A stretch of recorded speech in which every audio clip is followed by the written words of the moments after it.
बच्चों, कैसे हैं आप सब? आशा करती हूँ आप सब अच्छे होंगे, स्वस्थ होंगे। स्वागत है आपका इस कक्षा में। आइए आज हम पढ़ते हैं हिंदी का पाठ 2 मेरी जीवन यात्रा। इस पाठ में महावीर प्रसाद द्विवेदी जी का जो जीवन चरित्र है उसके बारे में बताया गया है। तो आइए पढ़ते हैं क्या है उनके बारे में। प्रस्तुत पाठ महावीर प्रसाद द्विवेदी जी के जीवन चरित्र को प्रस्तुत करता है। इसमें उनके व्यक्तित्व का बड़ी सहजता के साथ प्रस्तुतिकरण किया गया है। द्विवेदी जी के जीवन में ईमानदारी से काम करने का बहुत महत्व है। मैं एक ऐसे देहाती का एकमात्र आत्मज हूँ जिसका मासिक वेतन 10 रुपए था। अपने गांव के देहाती मदरसे ने थोड़ी सी उर्दू और घर पर थोड़ी सी संस्कृत पढ़कर 13 साल की उम्र में मैं 36 मील दूर रायबरेली के जिला स्कूल में अंग्रेजी पढ़ने गया। आटा दाल घर से पीठ पर लाद कर ले जाता था। 2 आने महीने फीस देता था। दाल ही में आटे के पेड़े या टिकिया पका करके पेट पूजा करता था। रोटी बनाना तब मुझे आता ही नहीं था। संस्कृत भाषा उस समय स्कूल में अछूत समझी जाती थी। ये तब की बात है जब अंग्रेजों का राज था, जब अंग्रेजों के गुलाम थे हम लोग, तब की बात यहाँ पे हो रही है। विवश होकर अंग्रेजी के साथ फारसी पढ़ता था और 1 साल किसी तरह वहां काटा। फिर पूर्वा, फतेहपुर और उन्नाव के स्कूलों में 4 वर्ष काटे। कौटुंबिक दुरावस्था के कारण मैं इससे आगे नहीं पढ़ सका। मेरी स्कूली शिक्षा की वहीं समाप्ति हो गई।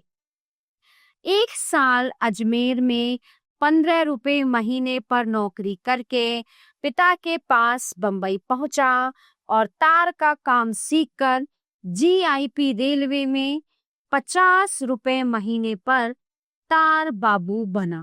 बचपन ही से मेरी जो प्रवृत्ति थी वो सुशिक्षित जनों की संगति करने की ओर थी। दैवयोग से हरदा और होशंगाबाद में मुझे ऐसी संगति सुलभ रही और उसका फल ये हुआ कि मैंने अपने लिए 4 सिद्धांत या आदर्श निश्चित किए। पहला, वक्त की पाबंदी करना। दूसरा, रिश्वत न लेना। तीसरा, अपना काम ईमानदारी से करना। और चौथा, ज्ञान वृद्धि के लिए सतत प्रयत्न करते रहना। पहले 3 सिद्धांतों के अनुकूल आचरण करना तो सहजता, पर चौथे के अनुकूल सचेष्ट रहना कठिन था। तथापि सतत अभ्यास से उसमें भी सफलता मुझे मिलती है।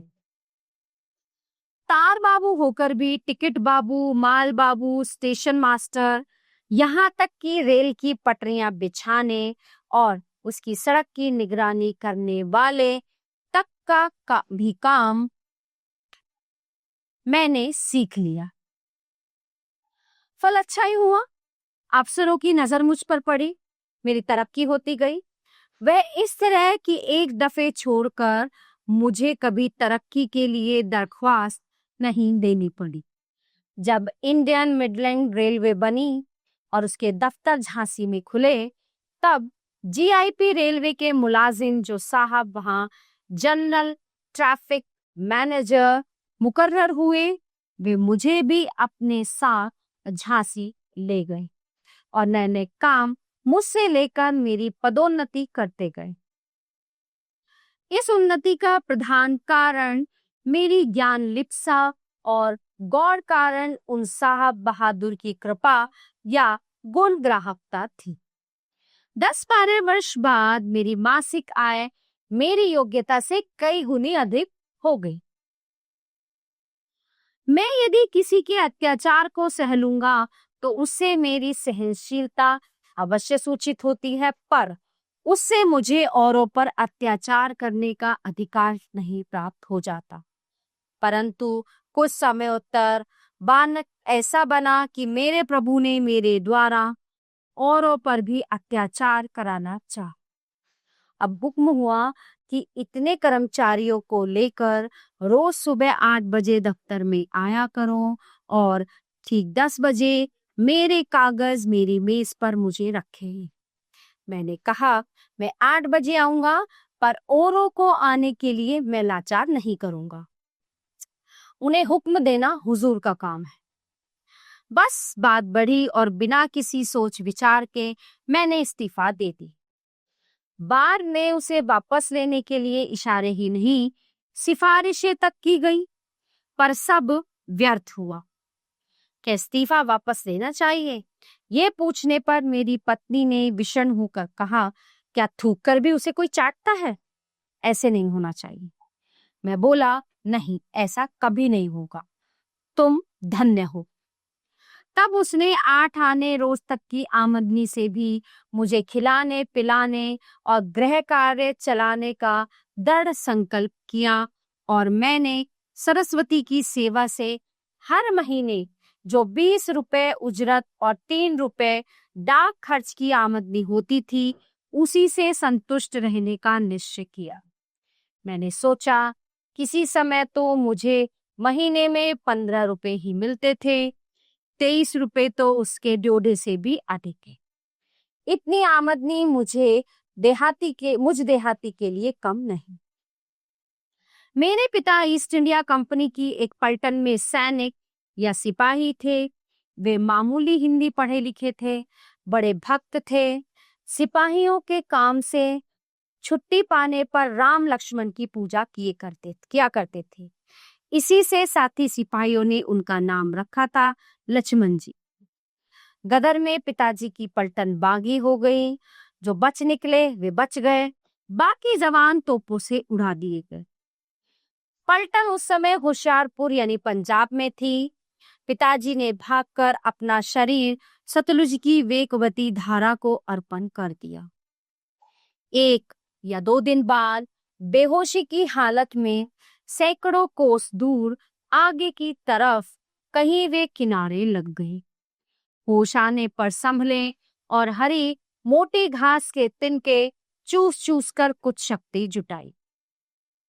मांगते खाते साधु वेश में कई महीने बाद वे घर आए। घर पर कुछ दिन रहकर इधर उधर भटकते हुए वे बंबई पहुंचे। वहां वल्लभ संप्रदाय के गोस्वामी जी के यहाँ वे नौकर हो गए। मेरे समर्थ होने तक वे गोस्वामी जी की मुलाजिमत में रहे, फिर सदा के लिए उसे छोड़कर घर चले आए। मेरे पितामह अलबत्ता संस्कृतज्ञ थे और अच्छे पंडित भी थे। बंगाल की छावनियों में स्थित पलटनों को वे पुराण सुनाया करते थे। उनकी एकत्र की हुई सैकड़ों हस्तलिखित पुस्तकें बेच बेचकर मेरी पितामही ने मेरे पिता और पितृव्य आदि का पालन किया। वयस्क होने पर 2-4 पुस्तकें मुझे भी घर में पड़ी मिली। मेरे पितृव्य दुर्गा प्रसाद नाम मात्र को हिंदी तथा कैथी जानते थे, पर उनमें नए नए किस्से बनाकर कहने की अद्भुत शक्ति थी। रायबरेली जिले में दीन शाह के गौरा के तत्कालीन ताल्लुकेदार भूपाल सिंह के यहाँ किस्से सुनाने के लिए वे नौकर थे। मेरे नाना और मामा भी संस्कृतज्ञ थे। मामा की संस्कृतज्ञता का परिचय स्वयं मैंने उनके पास बैठकर प्राप्त किया था। जब मैं झांसी में था तब वहां के तहसीली स्कूल के एक अध्यापक ने मुझे कोर्स की एक पुस्तक दिखाई। नाम था तृतीय रीडर। उसने उसमें बहुत से दोष मुझे दिखाए। उस समय तक मेरी लिखी हुई कुछ समालोचनाएं प्रकाशित हो चुकी थी। इससे उस अध्यापक ने मुझसे उस रीडर की भी आलोचना लिखकर प्रकाशित करने का आग्रह किया। मैंने रीडर पढ़ी और अध्यापक महाशय की शिकायत को ठीक पाया। नतीजा ये हुआ कि उसकी समालोचना मैंने पुस्तकाकार में प्रकाशित की और इस रीडर का स्वतंत्राधिकारी था प्रयाग का इंडियन प्रेस। अतः इस समालोचना की बदौलत इंडियन प्रेस से मेरा परिचय हो गया और कुछ समय बाद उसने सरस्वती पत्रिका का संपादन कार्य मुझे दे डालने की इच्छा प्रकट की।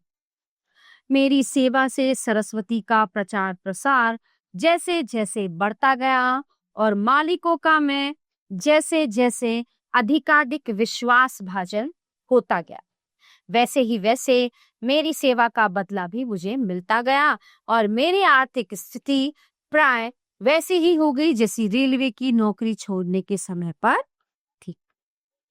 इसमें मेरी कारगुजारी कम, दिवंगत बाबू चिंतामणि घोष की उदारता की अधिक कारणीभूत थी।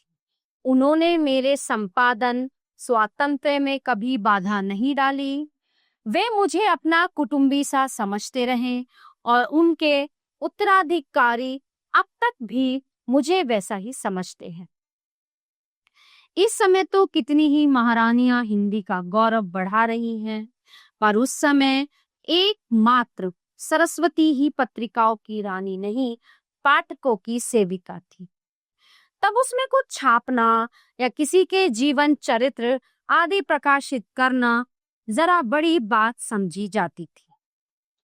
दशा ऐसी होने के कारण मुझे कभी कभी बड़े बड़े प्रलोभन दिए जाते थे। कोई कहता मेरी मौसी का मरसिया छाप दो, मैं तुम्हें निहाल कर दूंगा। कोई लिखता अमुक सभापति की स्पीच छाप दो, मैं तुम्हारे गले में बनारसी दुपट्टा डाल दूंगा। कोई अज्ञात देता मेरे प्रभु का सचित्र जीवन चरित्र निकाल दोगे तो तुम्हें एक बढ़िया घड़ी या पैर गाड़ी नजर की जाएगी। इन प्रलोभनों पर मैं बहरा और गूंगा बन जाता और सरस्वती में वही मसाला जाने देता जिससे मैं पाठकों का यानी पढ़ने वालों का लाभ समझता।